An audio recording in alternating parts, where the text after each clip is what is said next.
Sekantis geimas Real Madridas prieš Monaką.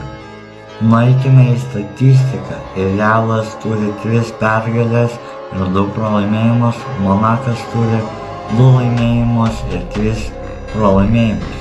Ir kaip tik Realas yra po lengvos pergalės. Visiškai neseniai buvo, vakar buvo, kai šitas video išeis bus užvakar, man atrodo.